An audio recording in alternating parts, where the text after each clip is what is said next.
السلام علیکم، آپ دیکھ رہے ہیں کہ نیوز چینل خبر شامل کرتے ہیں۔ عارف والا سے ہمارے بیورو چیف شفیق پھول کی رپورٹ کے مطابق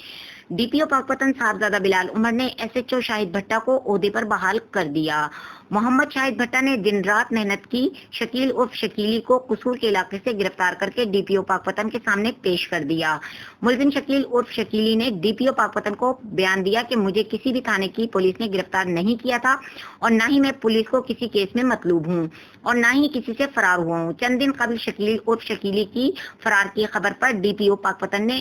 S I S H O Qabula Shahid Bhatta, محرر اسلم شاہین، کانسٹیبل صدیق کو معطل کر دیا تھا۔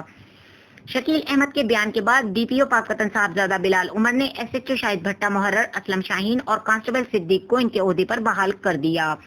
اور انہیں شاباش دی۔ محرر اسلم شاہین اور کانسٹیبل صدیق کو تھانہ قبولہ میں ہی تعینات کیا گیا، جس میں یونین آف جرنلسٹ، رجسٹرڈ مرکزی انجمن تاجران، سٹیزن ایکشن موومنٹ نے ڈی پی او پاکپتن صاحبزادہ بلال عمر اور ان کے معاون کرداروں کو، جنہوں نے اپنا مثبت کردار ادا کیا، ان کے تعاون کا شکریہ ادا کیا۔